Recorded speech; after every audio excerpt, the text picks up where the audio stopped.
今回のディープダイブへようこそ。今日は提供いただいた創造本然の価値に関するテキスト、これを深く見ていきたいと思います。はい。なかなかユニークな視点ですよね。価値って絶対なのか、それとも相対なのか。根源的な問いですけど。そうですね。このテキストがどう答えているかという点ですね。ええ。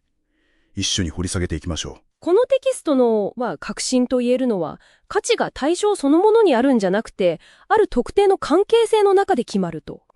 関係性ですか。ええ。しかもその中心には神がいるという、かなり特殊的な見方をしてるんですね。なるほど。テキストを読んでまず思ったのが、価値は主体と対象が神を中心とした目的によって結ばれるときに決まるという部分ですね。はいはい。人間の価値を求める欲求。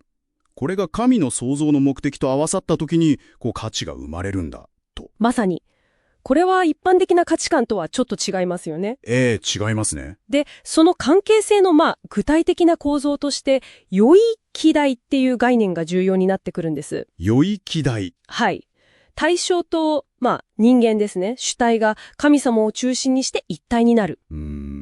さらに、神の第三対象っていう位置づけになることで、この良い希代が完成すると。なるほど。神の第三対象。ええ。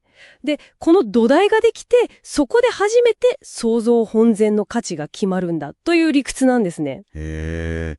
価値が決まる仕組みがすごく具体的に書かれているんですね。物と人だけじゃなくて神という存在が入った特別な形というか。そうなんです。じゃあ、その価値の基準そのものはどこにあるって考えればいいんでしょう。それはですね、その良い希代の中心、これが絶対者である神だから、価値の基準もおのずと絶対者なる神にあると。なるほど。中心が神だから基準も神に。そういうことです。だから、そこから決まってくる価値も絶対的なものになるんだと。ふむ。相対的な価値観とは、対照的ですよね。絶対的な基準があるんだということを強く言っています。花の美しさの例がありましたよね。ありましたね。神様が意図したその花の目的と、人間が本来持ってる美を求める気持ち。これがぴったり重なって喜びに変わるとき。はい。その時にその花の絶対的な美しさが決まるみたいな。単に主観で綺麗だなって思うのとはちょっと違う。そうですね。神の意図との一致。そこに絶対性があるという見方ですね。なるほど。そして、その価値の体験っていうのは、人間の内面、つまり地上位と深く関わってくるんです。地上位ですか？テキストによれば、心の、地上位の主体は神様であると。はい。で、我々が心で、その神様の本然の地上位を感じ取って、体で行動に移す。そうすると、その行動が、真、美、善という本来の価値として現れるんだと。そういう説明ですね。ということは、さっきの地域代っていう構造が、私たちの地上位が神と正しくつながって、真、美、善という価値を実現するための、基盤になっていると。その通りです。そういうつながりですね。見えてきました。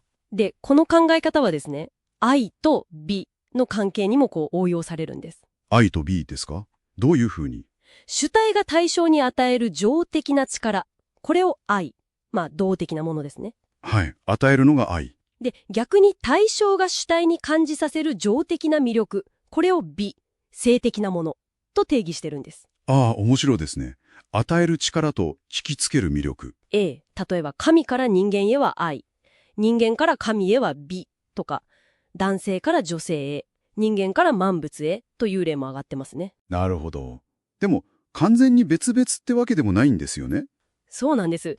主体と対象が一体化していくと、愛の中にも美の要素が、美の中にも愛の要素が含まれて、互いに作用し合うようになると。ふむふむ。さらにですね、善と悪の定義も、この神様中心の枠組みで説明されています。善悪まで。善っていうのは神を中心とした地域代を作って創造の目的を達成する行為とか、その結果。はい。で、悪はその逆。サタンを中心として神の目的に反する行為や結果を指すと。なるほど。善悪の基準もあくまで神の創造目的と地域代に結びついているわけですね。そういうことになります。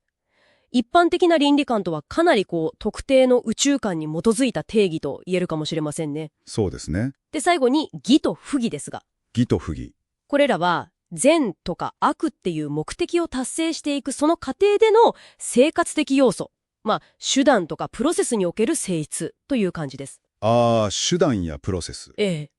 善のためには義が必要で、悪のためには不義が伴うということですね。今回は価値、愛、美、善悪と普遍的なテーマを扱いましたけど、神の創造理想と死域大っていうこのテキスト独特のレンズを通して見ると、また違った側面が見えてきますね。そうですね。一貫して絶対的な基準というのが提示されていました。このテキストが示している神との関係性に基づいた絶対的な価値という考え方。これをですね、あなたが普段感じている価値観。それが相対的なのなのか、それとも何か絶対的なものを感じている部分があるのか。